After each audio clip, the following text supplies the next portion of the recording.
Two multi-trillion-dollar banks might have just accidentally slipped up. A Wall Street insider said something in this clip we're about to play for you that a lot of people are interpreting as bullish.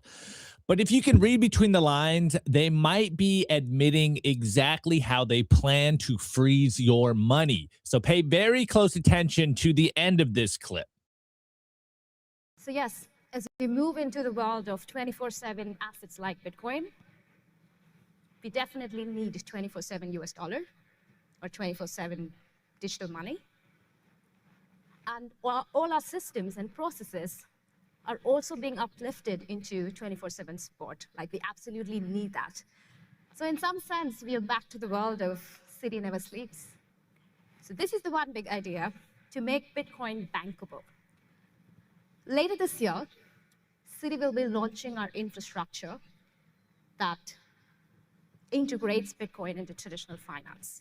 So we're going to start with core custody and safekeeping capabilities, institutional grade key management and wallet infrastructure. So what does it actually mean to make Bitcoin bankable? Three things. First, as we said, institutional grade custody and key management infrastructure. We also will be bringing Bitcoin into the fold of the $30 trillion of traditional assets that our clients entrust with us today. So it'll be the same framework that's applied and now brought to Bitcoin. We will be offering our clients a single service model across crypto, securities, and money. What this would mean is we will be feeding the Bitcoin positions through the same reporting channels and frameworks and tax workflows that traditional securities fold into. We've heard from our clients, like, they don't want to handle wallets and keys and one-time addresses, so we will take care of those problems. Did you catch that? So that was Citibank at the Bitcoin for Corporations conference yesterday, which is, of course, Michael Saylor strategy conference. And there's a few things. Obviously, the first one, which is probably just me more cynically trolling, is we're in 2026 and we are, quote unquote, making Bitcoin bankable. Remember the old memes of banking the unbanked? Now it's just we're making Bitcoin bankable. How far we have come, I guess, and maybe not in the right direction. But anyways, the big point here, I think you could take this two ways. Obviously, if you listen to kind of what she's saying, Bitcoin's going to get integrated into the banks and their $30 trillion of assets can potentially flow into Bitcoin. That is obviously the bullish headline here. That's the, hey, $30 trillion can get into Bitcoin. And they're not the only bank saying this. But when you listen to the last part, you can read this two ways. And Nico and I have been talking about this on the show. Actually, I think everyone on Simply Bitcoin has probably been saying something along the lines of there is an active Wall Street attack going on currently. And how is this going to play out? And you heard her say specifically, which I think, again, can be taken two ways. One, that a lot of TradFi investors do not want to handle private keys. And we've been saying this for the last year, that whether it was the Bitcoin treasury companies, whether it's the ETFs, or what have you, we've seen that self-custody has been on the decline in the last couple of years, or rather the last year in particular. And it is a worrying trend as a Bitcoiner, as someone that constantly goes out and says, hey, you need to take Bitcoin into custody. Buying Bitcoin is not enough. You need to take it off the exchange. And hey, I get for some people why they want to have quote unquote exposure to the Bitcoin ETFs. But you're missing one of the big parts about Bitcoin, which is, of course, holding your own keys, not your coin, which is what we always say. And so they are painting this as a convenience factor here. Hey, look, TradFi doesn't want to own, or rather doesn't want to hold Bitcoin. They definitely want to own Bitcoin or get Bitcoin exposure. They want the fiat gains, but they don't want to actually deal with the holding of the keys. This is being marketed as it's a little too cumbersome. As we know, we do it. It's not that difficult, but there is a different mentality from a TradFi investor. It could be just a legacy perspective. They're so used to having an asset manager custody their assets, hence why they don't want to touch that. But when you really dig deeper, or maybe it's just because I have a tinfoil hat on constantly that you're like, whoa, it sounds like they are making the case for, hey, let us hold it. It is literally the opposite of what the white paper says. The very, very beginning of the Bitcoin white paper, it says, hey, modern finance works, but there is too much reliance on trusted third parties. Now the banks are coming in, and what are they doing? They are marketing themselves as the trusted third parties. Hey, you can trust us, bro. I get it. You don't want to hold your Bitcoin, but we'll hold it. We're going to build the infrastructure for you. Now, again, taking this two ways. On the more cynical side is what I just said. On the more positive side of this is, of course, banks are going to build the infrastructure to custody Bitcoin. And on some extent, this is probably a good thing. But if everyone is holding their Bitcoin on these custodied infrastructure, tools that they're offering or potentially going to roll out this year, it's almost like we are creating our own gilded cage here. It's almost like we're recreated the fiat system once again. And this is what a lot of us Bitcoiners have been fighting against, have been very active and talking against and saying, hey, I thought this Bitcoin thing was going to free us. I mean, Nico always says Bitcoin is slavery, and we're almost rebuilding our own digital slavery here. Bitcoin is a tool for freedom, but if we're not careful, it could also be a tool for digital panopticon.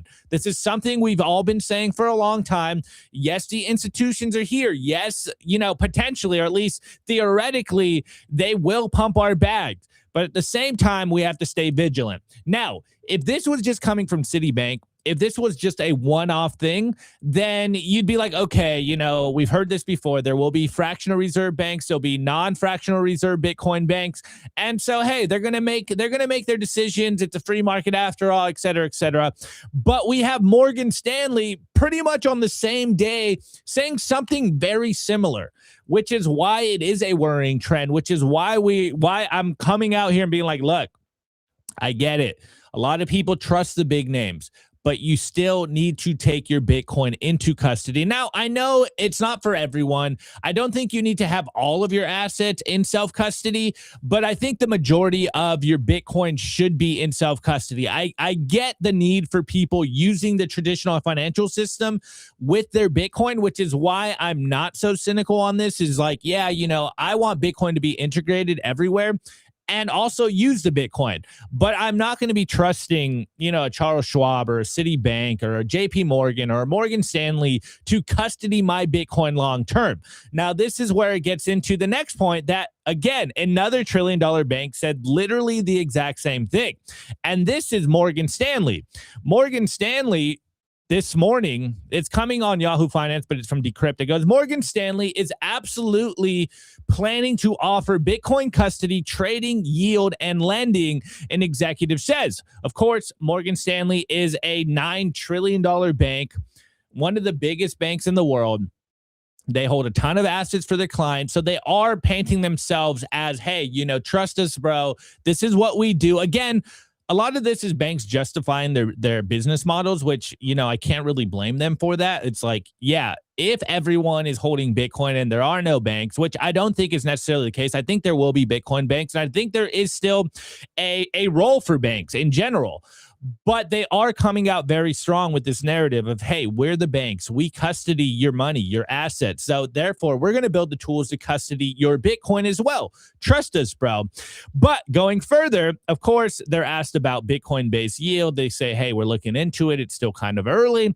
And then the CEO of strategy, Fong Li, asks her about custodying it and what is their view on custodying and what their clients think. So going a little further, she goes, of course, they're looking for the yield.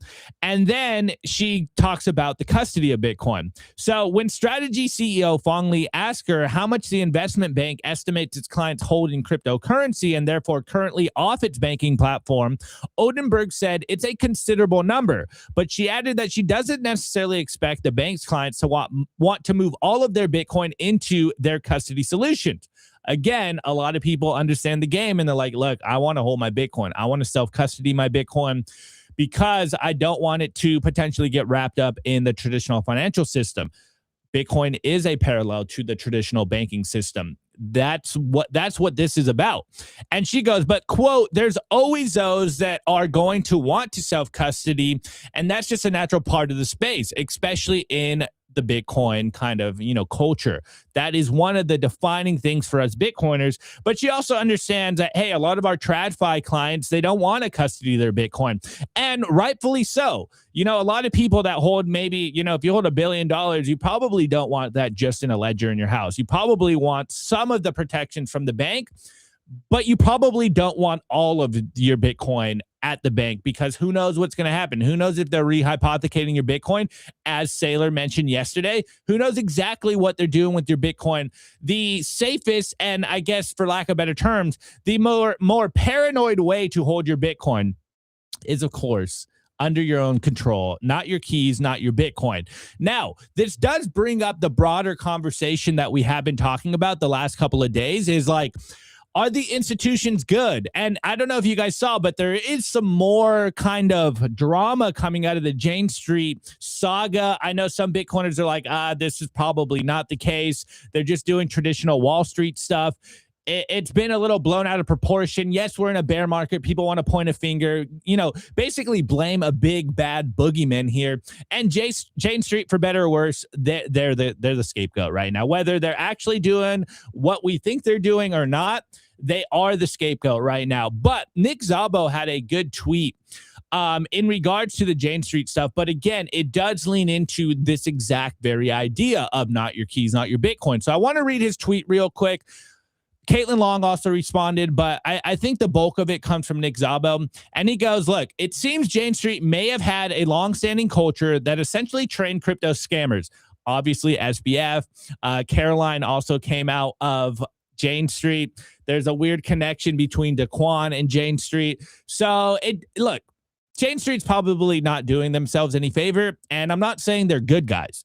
I'm just saying it has been speculative. We are speculating that Jane Street is the problem. It is a little coincidental that ever since this court case, this suit, the 10 a.m. kind of literally the following day just pumped on us. It is down a little bit today. So, the narrative is probably not as ironclad as we think it is. But anyways, the Terra Luna was a Jenga tower waiting for somebody to topple it, which Jane Street obviously did. And then the alleged Bitcoin ETF market making plus the 10 a.m. selling with that liquidity sounds like a considerably more problematic conflict of interest. Negligent might be a good way to describe the ETFs who naively trusted Jane Street with this function. And now once hot crypto ETFs are draining because of an understandable reduction in trust, not in the coins themselves, but in the way Wall Street makes markets for buying and selling them. In finance, as Bitcoiners have always said, everyone is a scammer, and you should stop blindly trusting these scammers. Now, whether they are, obviously, it's a bit hyperbolic. It is supposed to be a bit inflammatory in this tweet, but this is where it comes down to it. That's why Bitcoiners, Bitcoin OGs have forever said, not your keys, not your coins, don't trust, verify, and even trusted third parties are security holes. And when the market is so depending on trusting strangers, especially strangers who still don't actually understand or like Bitcoin all that much, it's also not your market price. So you're seeing how the war with Wall Street, with Bitcoin is playing out. We know there's a tax on Bitcoin. We know that, yes, they are, how do you say it? Tentatively being a little bullish on Bitcoin. Maybe they don't like Bitcoin, but they kind of respect Bitcoin's place in the grander macro perspective. But they're still, for lack of better terms, fiat maxis. Though it is interesting, this trend coming out right now of like, hey, trust us, bro. We're the banks. We're going to custody your Bitcoin. And of course, all the Bitcoiners are just looking for some bullish, just a bullish narrative right now because it's the depths of a bear market. We're like, dude, something, please pump the price. And I think that's missing on a lot of people, that we know what they want to do. I don't think Wall Street can necessarily control Bitcoin like a lot of people think they can. But what they can do is centralize a lot of the Bitcoin under their control and therefore do a lot of things that we might consider shady. And they've been doing a pretty good job of incentivizing Bitcoiners to give up their keys for various different benefits and reasons. And I think this is only going to accelerate. And from from the horse's mouth themselves, they're like, yeah, we are going to do this. Obviously, it is painted in a very positive, hey, we're here to help you, bro, but it does lean down to the idea of, you know, how it's paved with good intentions. And therefore, from someone that is a self-custody maxi, this is what our whole show is about. This is why we're bringing this up, because there is going to be attempts to maybe confuse you, to separate you from your Bitcoin for various different benefits. And you got to stay vigilant. You got to make sure that, hey, look, even if you do use some of these Wall Street products, you're not giving them your whole stack. It might, you know, I'm not going to tell you what to do with your money, but if you do use these products, it should be a very tiny portion of your stack, because you never know what's going to happen. Bitcoin's still nation. It's still very early in the game, and you never know if another kind of blow up's going to happen. I definitely imagine we're going to see an FTX Mt. Gox scenario come from Wall Street, and it's going to be even bigger than we've seen ever in Bitcoin and from the crypto industry. And that's going to do irreparable damage to anyone that used those products. I'm going to take a completely contrarian approach. Wow. Who would have thought? So, okay. So do you guys remember, like, a couple years ago, Michael Saylor said 3 things needed to happen in order for Bitcoin to reach like $5 million per coin? First thing is the approval of the spot Bitcoin ETFs.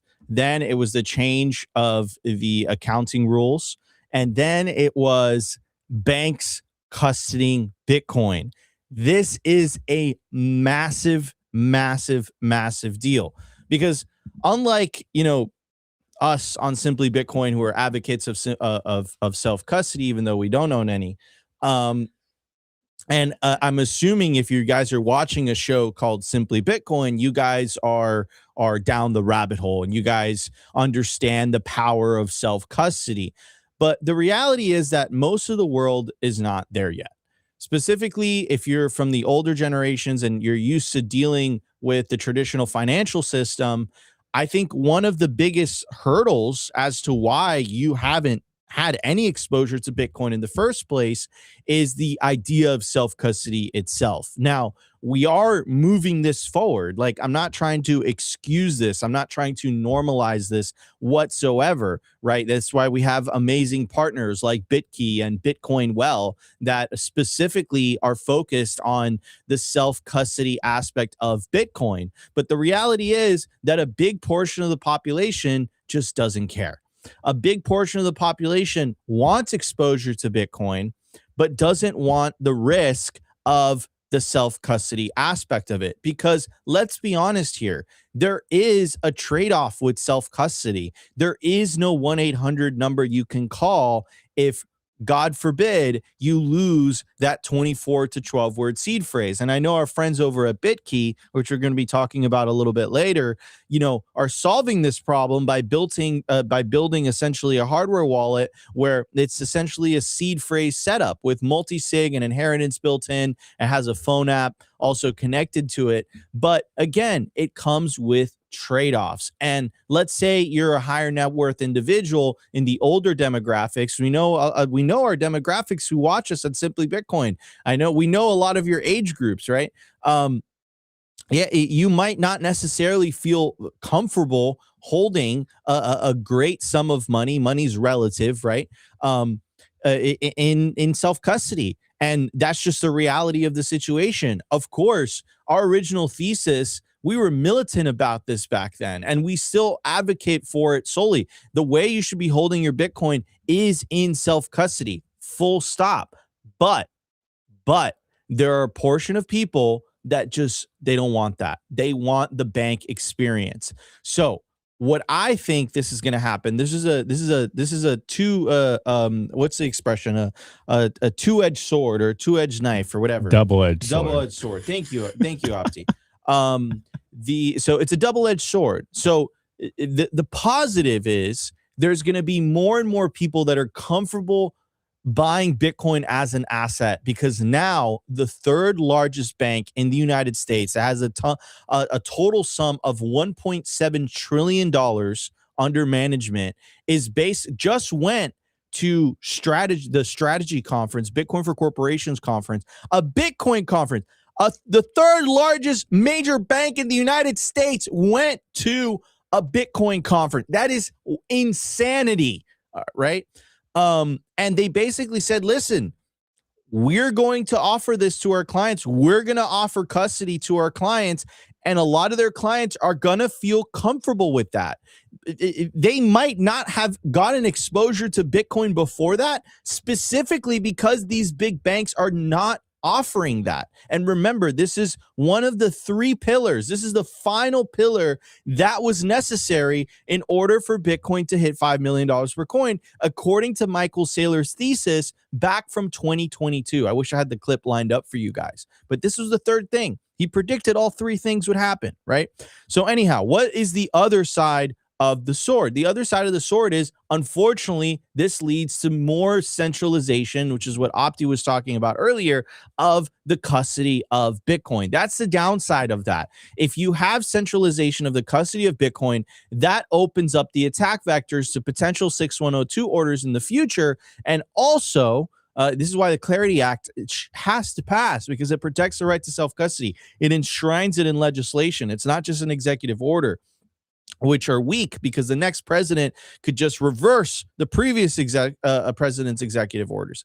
So it's a double-edged sword, and I would say it's a good thing. It's a good thing. I would say it's more of a pro than it is a con. However, and we'll continue to we'll continue to beat the battle drum on this. We'll continue to make our voices known. We'll continue to be hardline, hardcore advocates of, if it's not your keys, it's not your cheese. If it's not your Bitcoin in self-custody, it's not really your Bitcoin. We're going to continue to voice that message, and that message is going to get louder and louder and louder and louder. And the next generations, for example, like my children, my children's children, they are going to be, I'm going to use the word, indoctrinated from a very young age about, hey, listen, you want to take, so if you had Bitcoin, you want to take self-custody of your Bitcoin. You don't want to rely on a third party,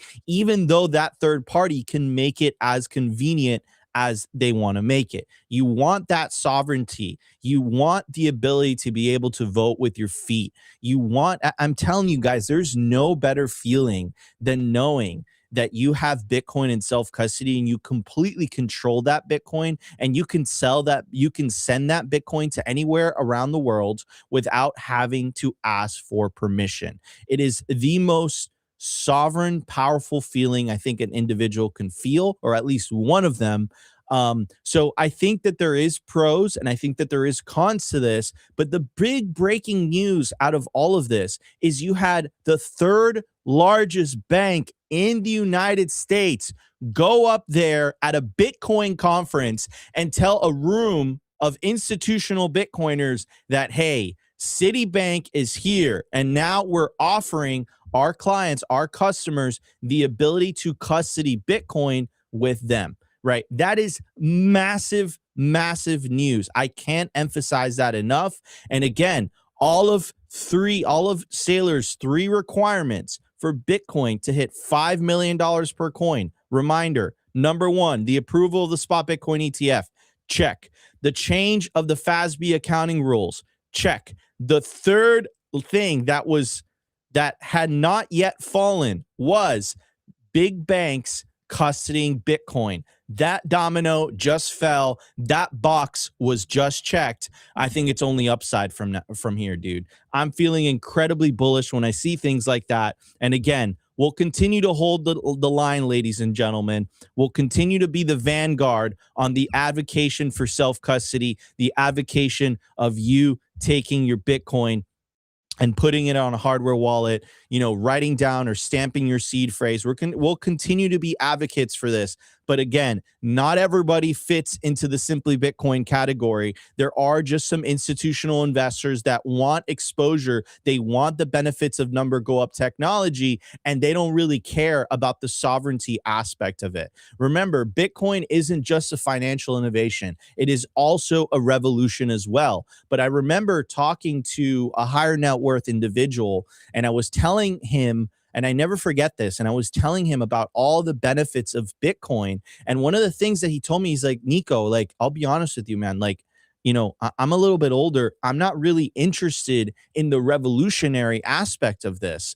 I'm interested in the investing aspect of this. And you know what? At the end of the day, look, with Bitcoin, you have to be okay with even your worst enemy using it, right? So it was an inevitability that big banks were going to offer the ability to custody Bitcoin. It was an inevitability that big banks were going to sell Bitcoin directly to their clients.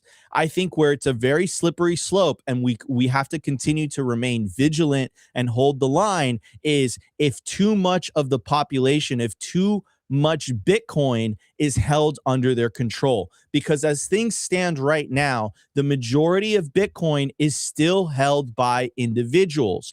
That, for the first time since the launch of the spot Bitcoin ETF, that trend has been going down. So the amount of Bitcoin that has been held by individuals has gone down by 600,000 Bitcoin, and then the amount of Bitcoin that has been held by institutions, ETF, and businesses has continued to go up. So at the end of the day, we do want Bitcoin to remain in the hands of individuals. But I think that this is a positive development, Opti, because when the next cycle starts to pick up, when the price starts to pick up, man, like this is Bitcoin is perfectly positioned to really take advantage of that wave, man. So I'm feeling incredibly bullish on this news. We have to remain vigilant.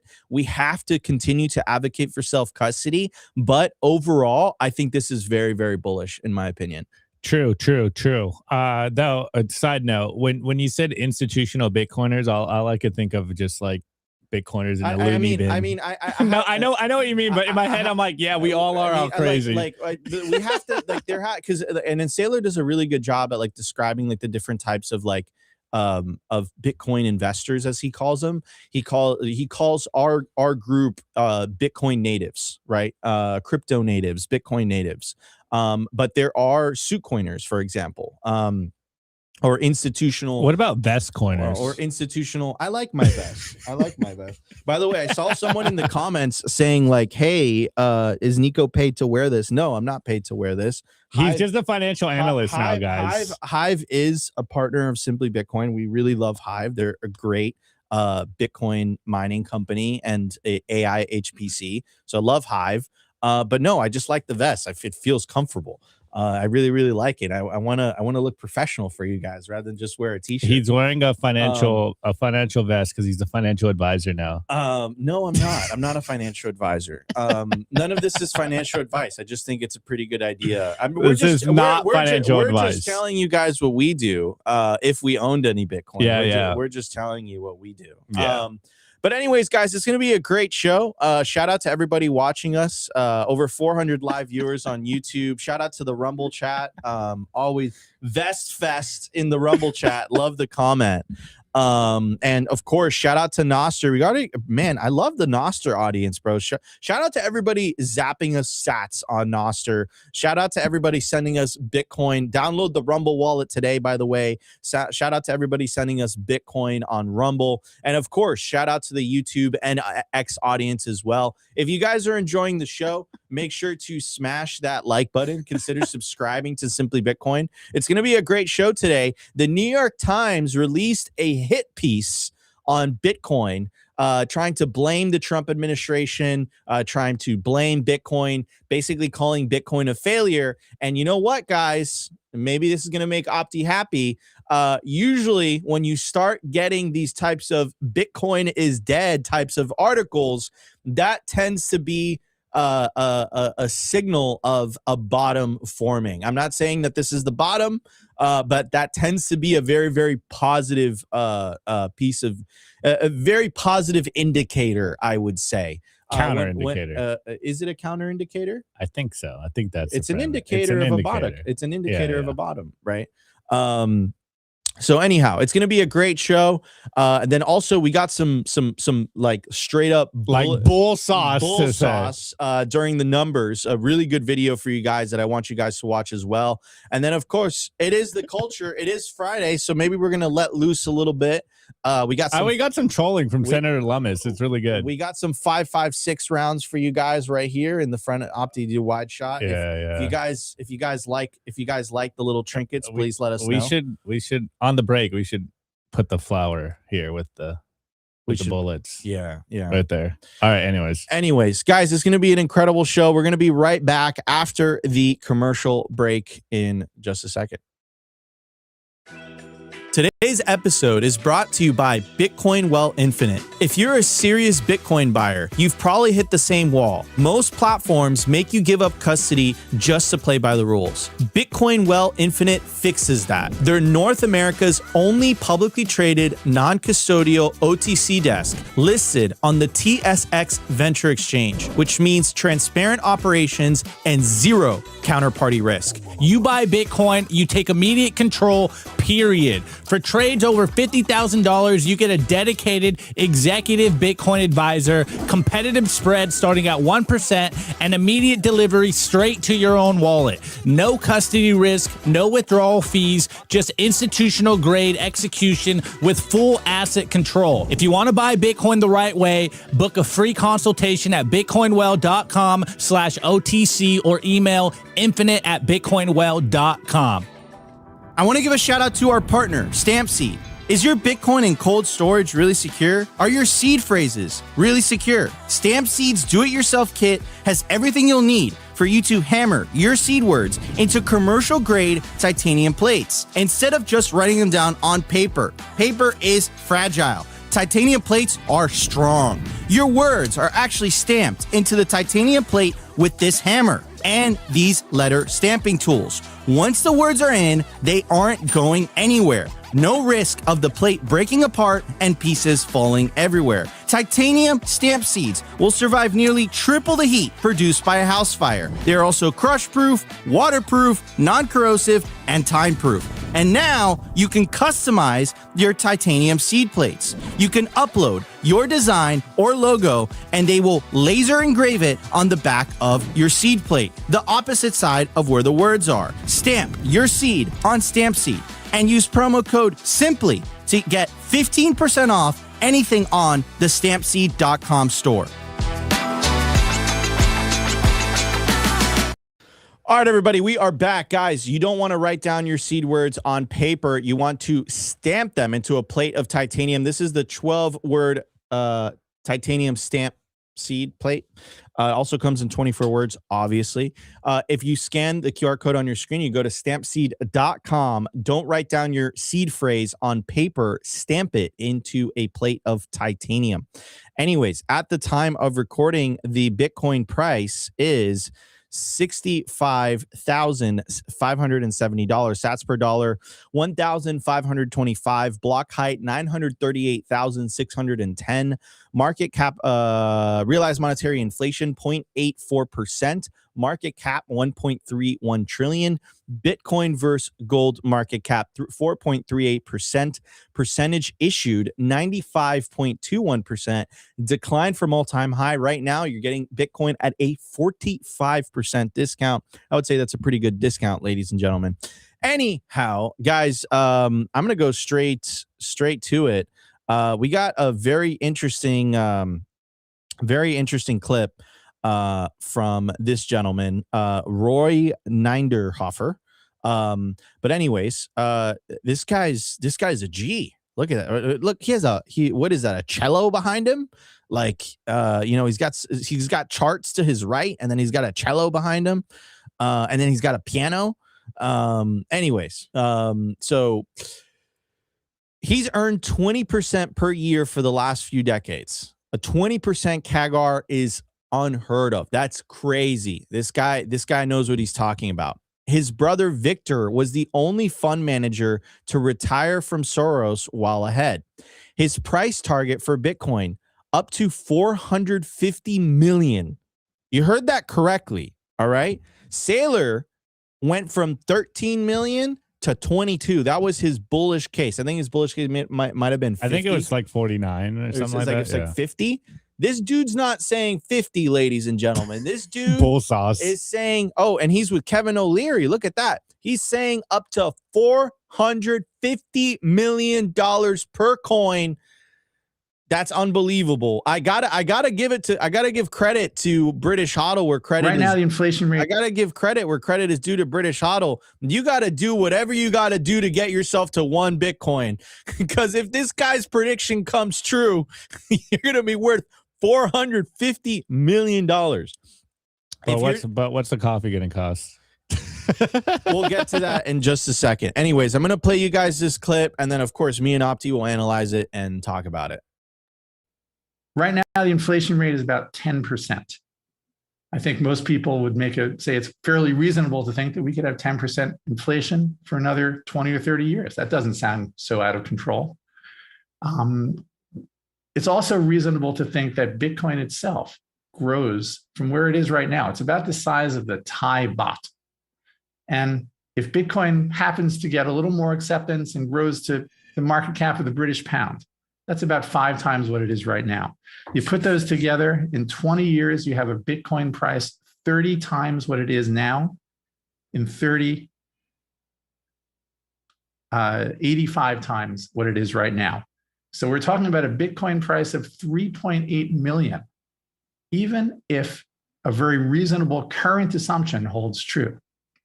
And we can go beyond that. Let's say there's 15% inflation for 30 years. And the Bitcoin market cap rivals that of the euro. We're talking about a Bitcoin price of 56 million. And if Bitcoin becomes the world reserve currency, and we have 20% inflation, the Bitcoin price is going to be almost 500 million. Let's go.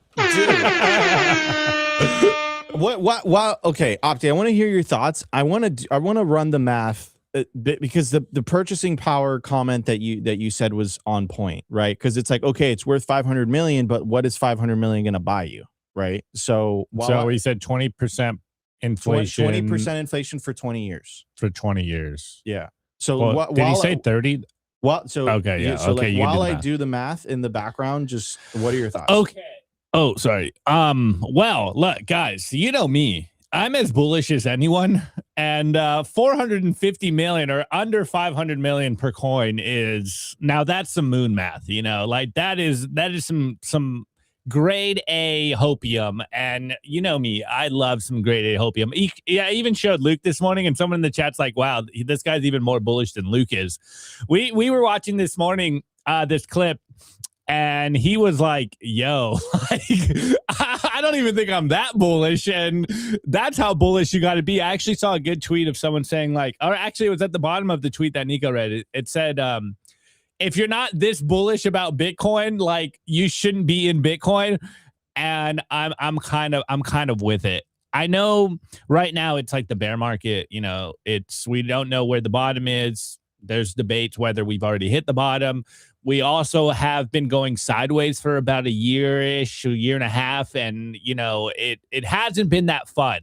There has been a lot of conversations, even amongst Bitcoiners, about like, we're never going to go up again. All the fun is gone, where basically Wall Street market makers aren't going to let Bitcoin run more than 2%. Intraday. Like we're not going to get the gains that we have or that we used to have in Bitcoin. So a lot of also diminishing returns meme. Dude, you're going to love this. Okay. Hold on. Let me finish.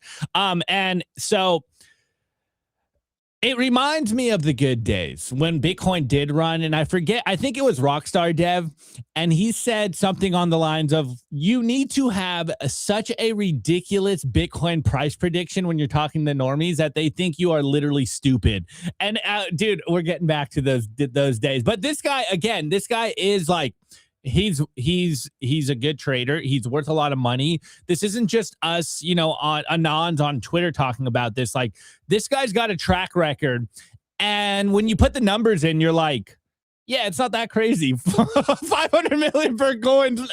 It's gonna happen sometime soon. So I ran the numbers. You guys are gonna love this. Well, you guys are not gonna love this if you're saving in dollars, but it's basically, if the inflation rate runs hot for 20% per year for 20 years, your dollar in today's purchasing power will be worth 2.6 cents.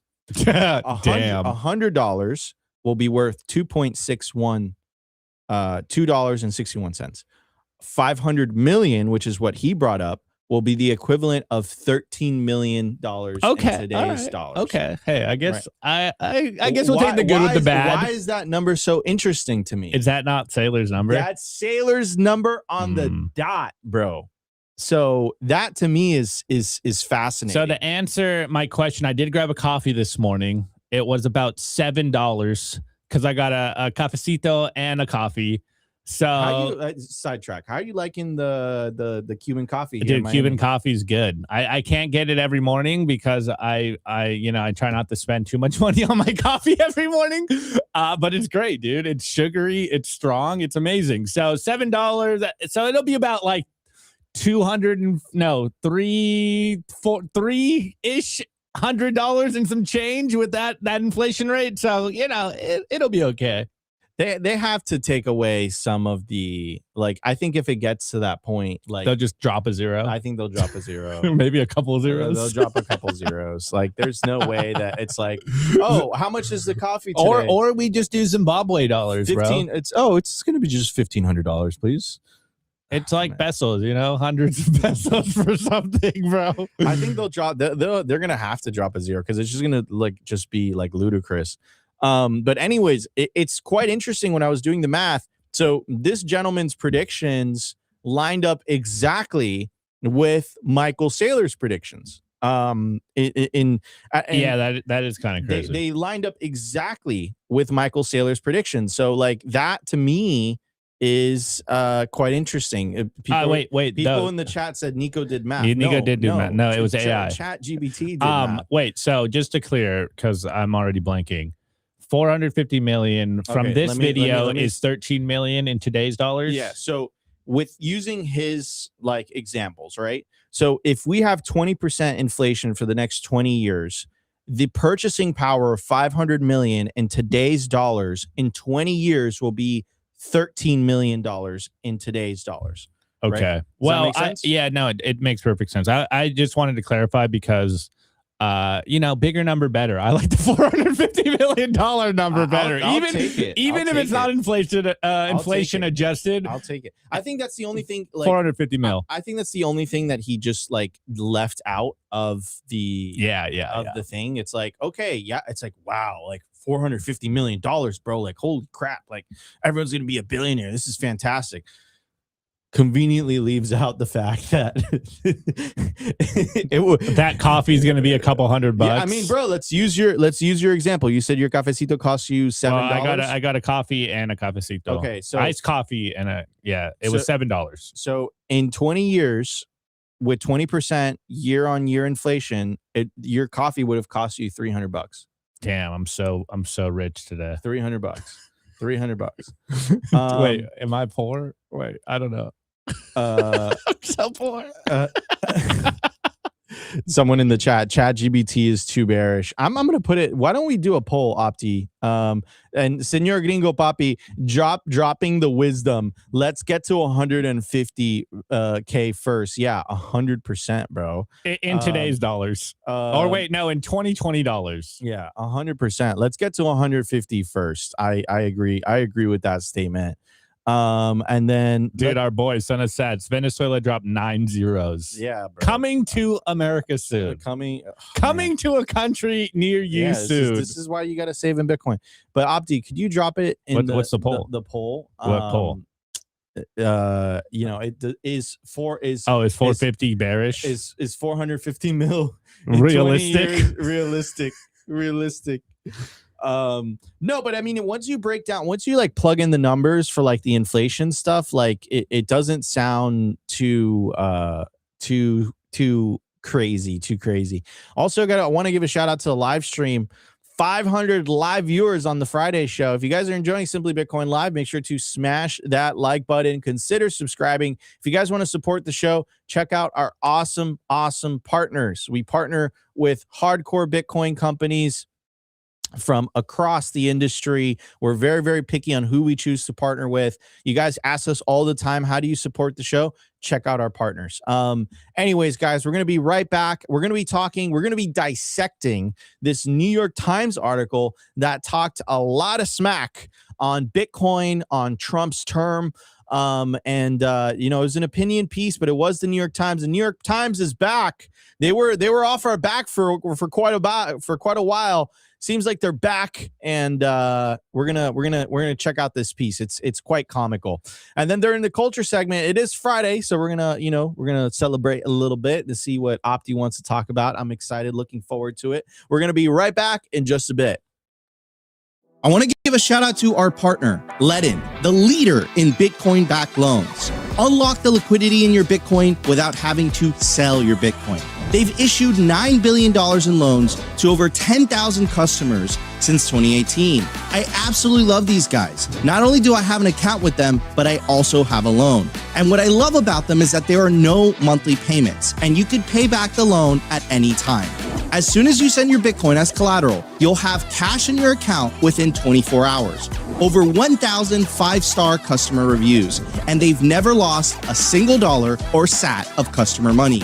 Go to learn.ledin.io/simply today, and you'll get 0.25% off your first loan. I want to give a shout out to our partner, sat123.com. Sovereignty isn't just about your money. It's about your communications too. When the grid goes down, most people go dark. Cell towers fail in hurricanes, cyber attacks, and blackouts. But satellite phones, they don't rely on local infrastructure. Iridium has 77 satellites in orbit, giving you a direct line anywhere in the US, even offshore. If you hold your own Bitcoin keys, you should hold your own comms too. Sat123.com also has everything you need to start building your Bitcoin citadel. Starlink, battery backups, Faraday bags to protect your hardware wallets, and much, much more. It's a one-stop shop for anyone serious about resilience and off-grid independence. Stay connected, stay independent, stay sovereign. Go to sat123.com/simply today and use promo code SIMPLY to get 15% off anything on the store. I want to give a shout out to our partner, BitKey. If you already self-custody your Bitcoin, you know the deal with hardware wallets by now. Complex setups, clumsy interfaces, and a seed phrase that can be lost, stolen, or forgotten. BitKey fixes that. BitKey is a multi-sig hardware wallet built by the team behind Square and Cash App. It packs a cryptographic recovery system and built-in inheritance feature into an intuitive, easy-to-use wallet with no seed phrase to sweat over. It's simple, secure, self-custody without the stress. Time named BitKey one of the best inventions of 2024. Get 20% off at bitkey.world. That's BITKEY.world with the code SIMPLY.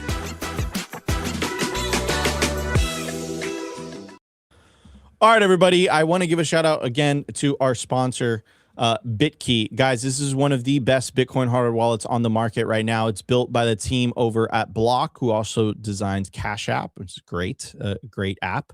And right now, by the way, you have 2 days left to use the promo code SIMPLY99. Again, SIMPLY99. You'll be able to get a 30%, or roughly 30% discount on the BitKey. Usually these go for $150 per device, but with the promo code SIMPLY99, again, SIMPLY99, you'll be able to get it for $99. That's a $51 discount. That's fantastic.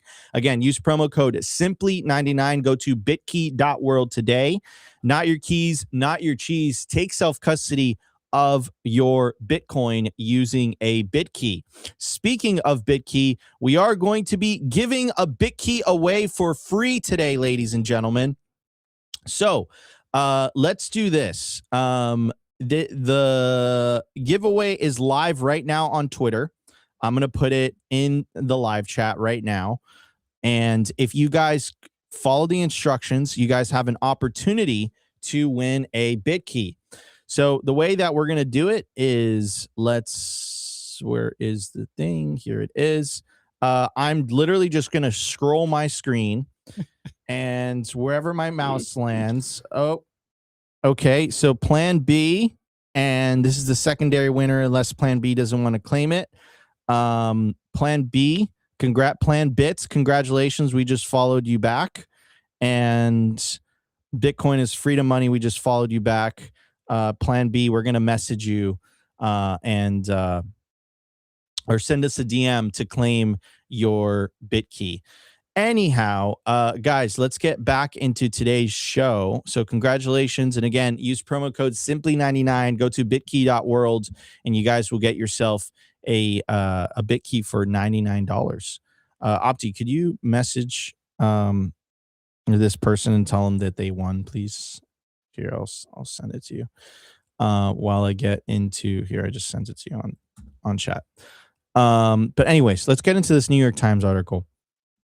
So this is an opinion piece, a guest essay from our favorite publication, the Paper of Record. And of course, I'm kidding, but the title, the headline for the audio listeners is "Crypto is Pointless.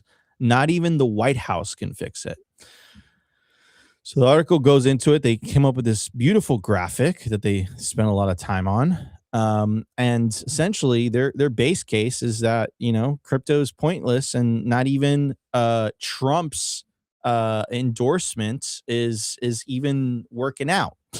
So I read the entire article, and essentially the article is claiming that Bitcoin's recent 50% drawdown proves it's fundamentally worthless. I mean, we've heard these articles time and time again. And it's only propped up by the political favoritism of President Trump. And of course, convenient that this article is coming out the year of the midterms. The author argues that Bitcoin has no real value, calls blockchains expensive and slow databases, and the pro-Bitcoin legislation, a potential strategic reserve, and regulatory clarity as corrupt political payback rather than policy decisions. Again, an ideological bent to this. They also recycled the usual talking points: low consumer adoption, criminal activity, volatility, and comparisons to past private money failures. I want to focus on this aspect because it's very important when they talk about private money. They're talking about the wildcat era and the banking era. So before pre-Federal Reserve. What I find funny when someone calls the dollar public money and Bitcoin private money is I ask them very simple questions. Can you audit the Federal Reserve? No. Can you create more dollars without breaking a law? No. It's called counterfeiting. So if you can't audit the Fed, if you can't just create more dollars, sounds pretty private to me. Now, let's compare it with what they call private Bitcoin. Can you audit the Bitcoin blockchain 24/7, especially if you're running your own node? Highly recommend the Start9, by the way. Yes, you can. It's completely transparent. Anyone could audit it 24/7. Can you create more Bitcoin? Yes. All you got to do is invest in, the necessary infrastructure to mine Bitcoin. So what sounds more private and public to you? Is it considered private because it's not controlled by the government? Is that why they're calling it private? So the government, it's unaccountable. The Fed is obscure, to put it to put it nicely. Citizens can't create more money.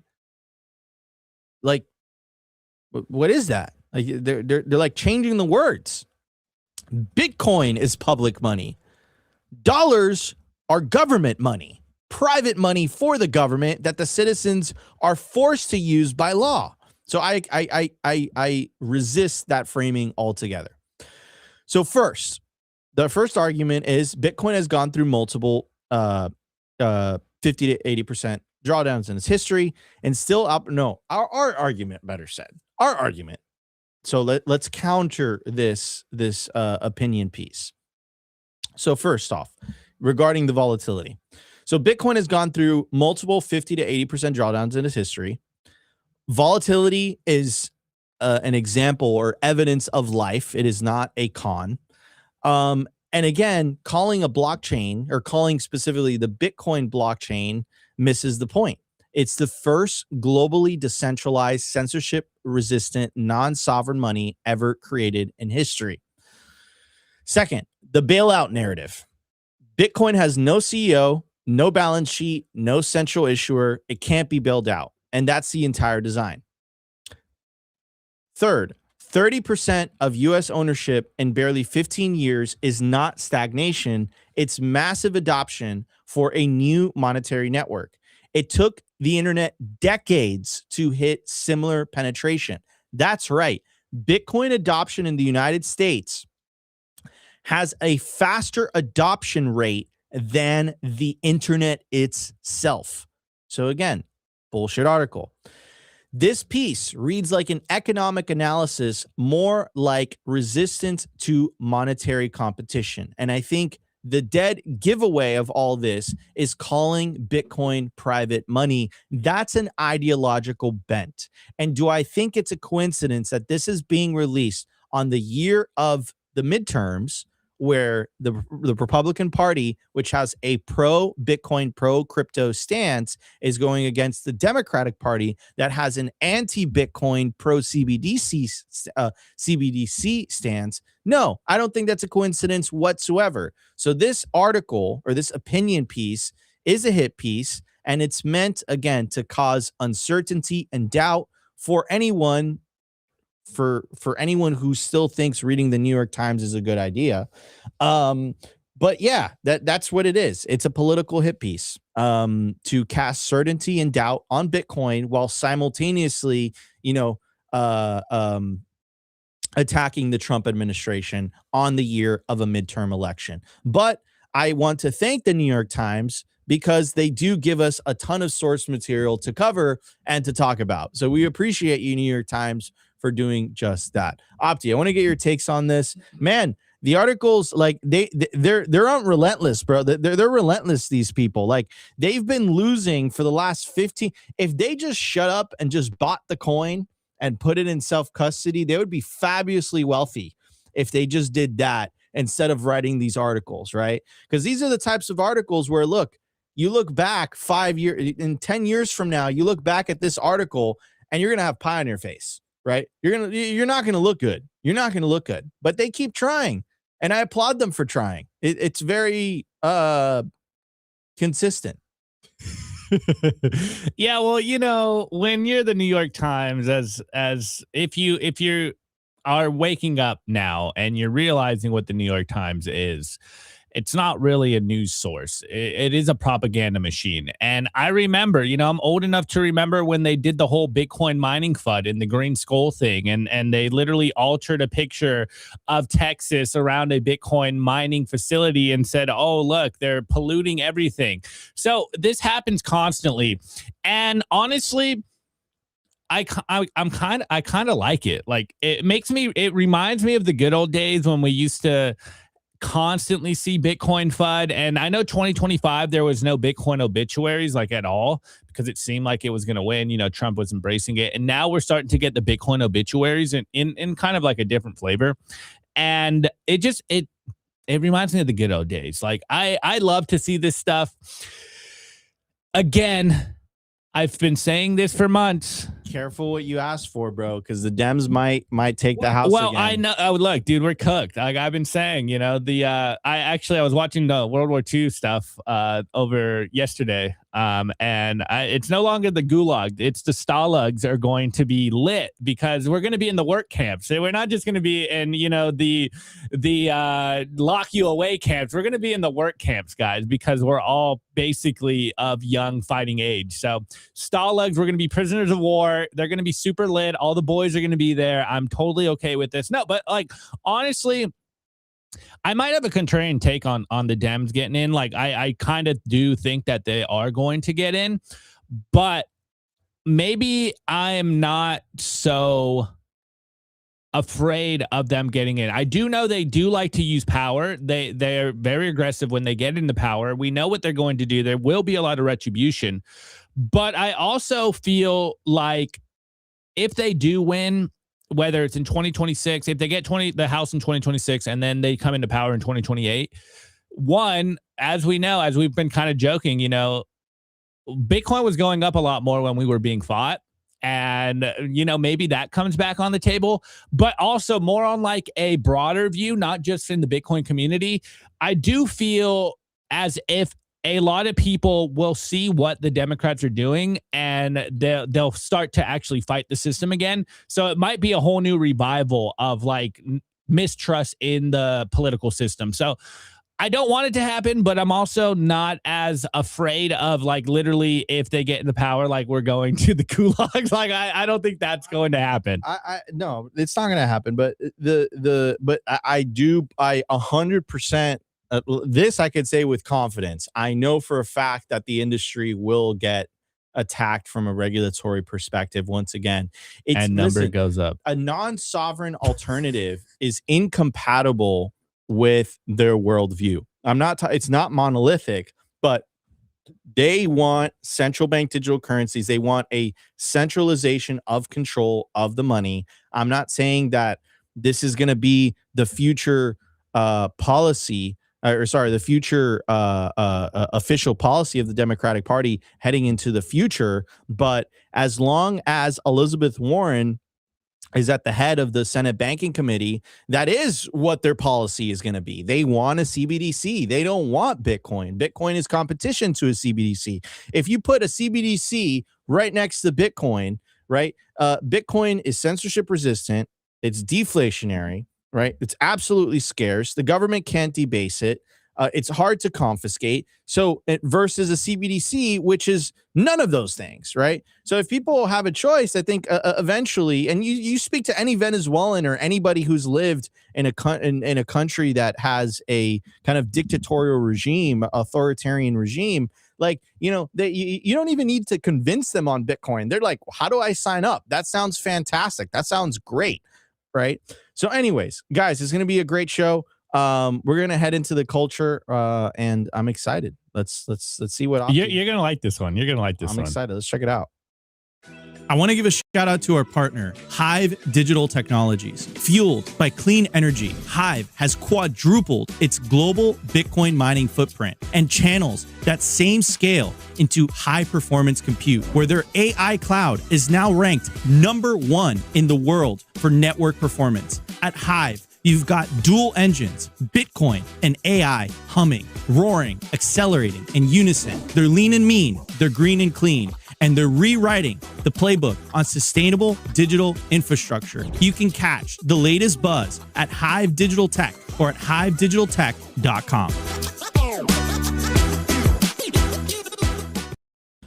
All right, everybody, we are back. I do want to give a shout out to our partner, Bitcoin 2026, guys. It's going to be the largest Bitcoin conference in the world. I call it Bitcoin Super Bowl weekend, ladies and gentlemen. It's coming up April 27th through the 29th. Michael Saylor, of course, is going to be making a keynote. All your favorite Bitcoiners are going to be there. This is the biggest Bitcoin celebration on planet Earth of the year. You don't want to miss Bitcoin 2026. It's always a fantastic time. So many great side events, so many parties. Again, if you want to get a job in the industry, if you want to network, if you want to meet some of your favorite Bitcoiners or Bitcoin influencers, this is the place to be. It's going to be at the Venetian Hotel, April 27th through the 29th. If you use promo code SIMPLY, you're going to get 10% off your ticket. Again, promo code SIMPLY to get 10% off your ticket to Bitcoin 2026. We'll see you guys in Las Vegas, Nevada. I'm going to pass it on to Opti. Opti, what are we talking about today during the culture, bro? Yeah. So I got some good stuff. This is right up your alley here, Nico. You're going to love this. I don't know if you saw this, but I thought it was pretty cool. This was a solid W from Senator Lummis. So anyways, first off, a couple of days ago, we got this tweet from Watcher Guru.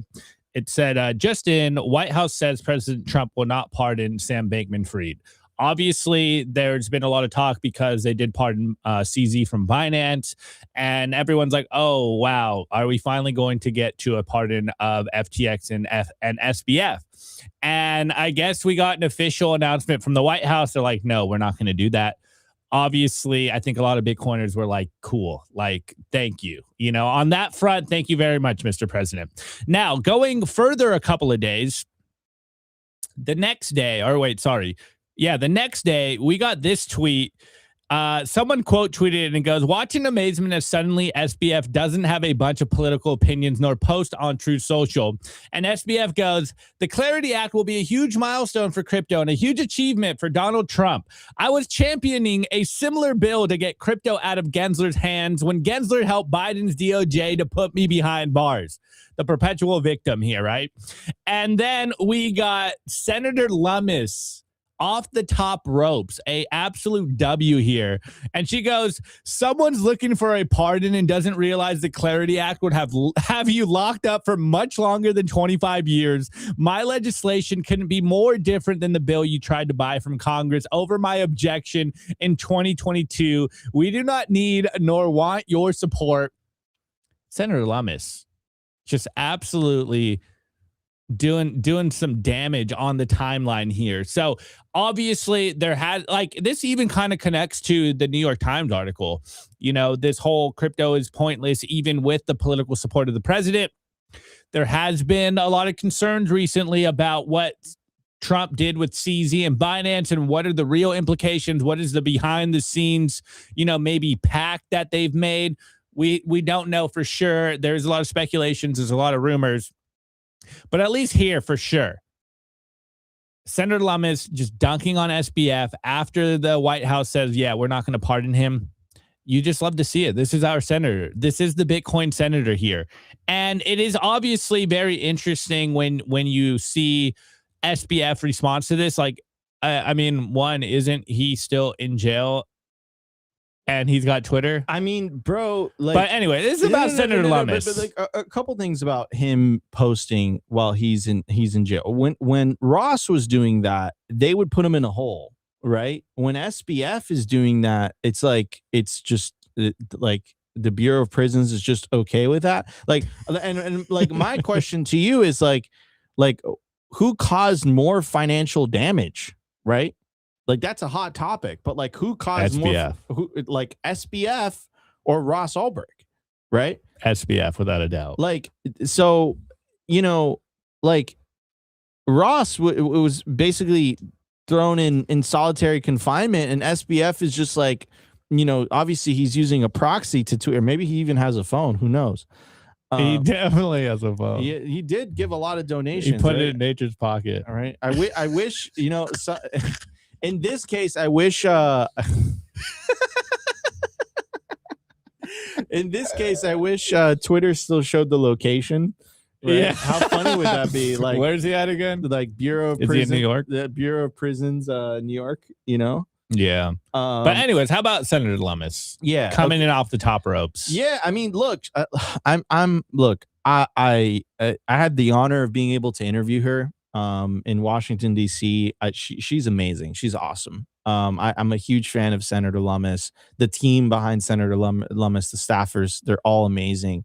And what she's done, she is the Bitcoin senator after all. And she's a Bitcoiner. And I'm saddened that she is not running for re-election. I'm that really kind of bums me out. I'll be totally honest with you guys. But you know, she until her term is over, you know, she's still representing us Bitcoiners. I love it. So shout out to Senator Lummis, and you know, really appreciate what she's done for our industry, and she continues to be an advocate for us on the Senate floor, which is like it's a pack of hyenas in there, bro, a bunch of snakes. But at least we got Senator Lummis on our side, which is great. And I guess some clarity in the Clarity Act proposal that, hey, maybe this won't be good for shitcoins. What's the poly market? Let me see what the poly market. I don't think it's that good, bro. Poly market. I'm still bearish on it even passing. Actually, we're getting the deadline. I think it's March 1st when it was supposed to get passed. So now it's up. So it has a $250,000 in volume. So it's a lot of money on the line. And has a 67% chance of passing. Right. And I'm pretty sure the deadline was March 1st. Then it's not going to get passed. Well, yeah. I mean, so maybe I'm right here, but we should hear something by what, like Tuesday? I'm guessing. I think is March 1st Tuesday. Let me see. No, I think it's Monday. March 1st is on a Sunday, my friend. Oh wait, yeah, sorry. Yeah, tomorrow's the 28th. Yeah. Last day's the 29th. Yeah. Anyways, guys. Wait, no, so that'd be Monday. Guys. Is there 28 days in February? I thought it was 29. Could you do that really cool thing where, you know what I'm saying? Okay, yeah, I got you. Wait, how did I do it again? Pretend to like. Yeah, say the outro and I got it. I got it. Anyways, guys, if you guys enjoyed the shows this week, we love you all. We appreciate you all. Thank you guys so much for tuning in. Again, if you guys want to support the show, check out our partners. Go to simplybitcoin.com if you want to buy our merch. Like, subscribe, all of that good stuff. Go enjoy the weekend. Go outside, touch some grass, get some sun, enjoy the family, eat some steak, all of that good stuff. And we'll see you guys on Monday.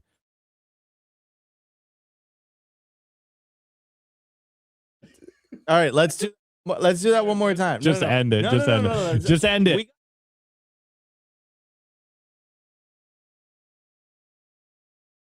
Today's episode was brought to you by BitcoinWell.com, a Bitcoin-only platform on a mission to enable financial independence.